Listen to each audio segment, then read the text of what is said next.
We start the discussion from the title of the chapter, All It Takes Is One Bad Day. The title refers to Twice's past and how his life went on a downward spiral due to one single negative event. We see that everything started when Twice got into a traffic accident when he was 16, and that continued to cause problems for him as time passed. Not having any friends or family, Twice turned to his ability for company and comfort, creating many clones of himself. However, even that eventually failed. The clones turned on him and themselves, killing each other and scarring Twice. This time we learn what happened between that and Twice joining the League of Villains. Jiran found Twice broken mentally and restricting the use of his quirk.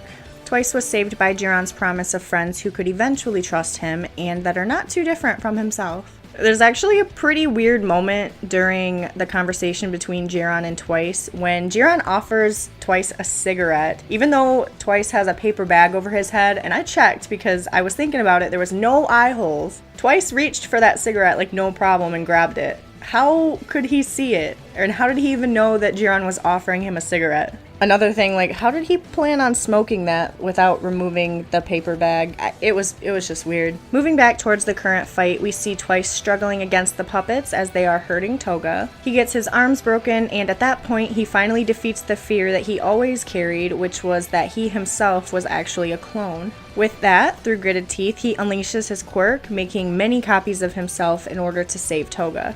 Speaking of Toga, it's a little unclear what exactly those puppets were doing. It was stated that because she regained consciousness, more force would be necessary, but what are they doing? Slowly breaking her neck? If they were really tasked with killing Toga, they could have done so long ago. That's basically it for this chapter. What we expect to learn in the future chapters are mostly focused on Twice's quirk. How many clones can he create? Does that depend on who he clones? Can he have multiple people cloned at the same time? Apart from that, we expect to see Twice rescuing Toga and bringing her to the other members of the League, most likely to at least get her teleported or transported out of the city by the Doctor. Also, we hope to see how Dabi's fight with the hooded figure is going and what else we will learn about Dabi's past.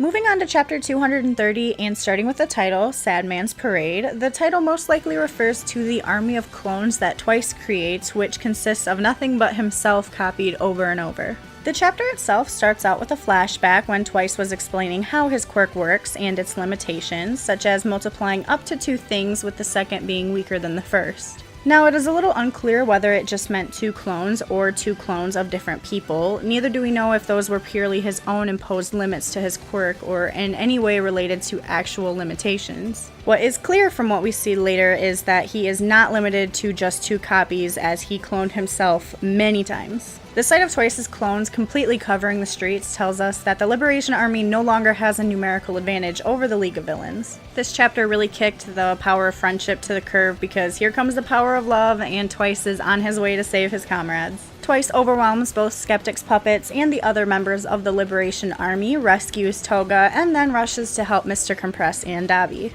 Moving on to the second half of the chapter, we learn quite a few things about the hooded ice user and a bit of details about Dabi. First of all, we learn from Redestro that the hooded figure's name is Apocrypha. The name originates from the Greek word apocrypha with a K, which means things that are hidden or secret. The meaning relates to how he hides his identity with his outfit. However, it also indirectly relates to Dabi, who also hides his real identity, and possibly to Apocrypha's ideology. As Compress pointed out, the Ice User is an outlier compared to the other members of the Liberation Army. He has no issues with hurting fellow members with his quirk, and he describes the Liberation Army's ideology a bit differently from what we've seen up until now. He claims that they want to create a society where social status is determined by the strength of one's quirk, pretty much saying that if you don't have a strong quirk, then you don't really have a reason to live. That doesn't really add up with what we've heard from other members. Now, this could relate to Apocrypha's name, as it might be the true goal of the army that only select members know, him being one of them because he was trained directly by the Supreme Leader. The rest of the members who aren't ranked as high might just be brainwashed into believing a false goal.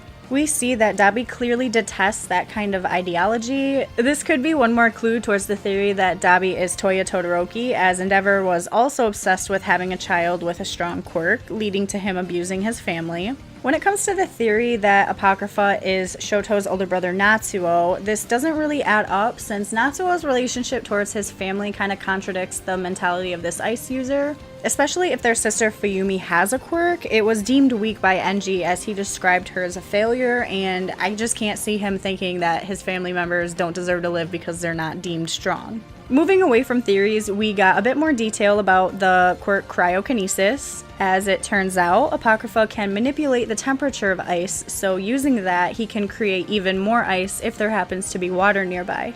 To finish off this discussion, we see Dabi struggling in the fight as his body really just can't handle his quirk, which does not go unnoticed by his opponent. In response to this, we see the doctor waking up Gigantomachia in order to help out the League. When it comes to future chapters, we can't help but wonder, will we learn Apocrypha's true identity? Will we get some more details about Dabi? What are the current limitations of Twice's quirk? And will Spinner or Mr. Compress get some spotlight as the fight goes on? I guess we will see. Alright everybody, that's it for chapters 229 and 230. Go ahead and let us know your thoughts in the comments below, and what do you hope to see next from My Hero Academia? As always, thank you so much for watching, and we will see you in the next video.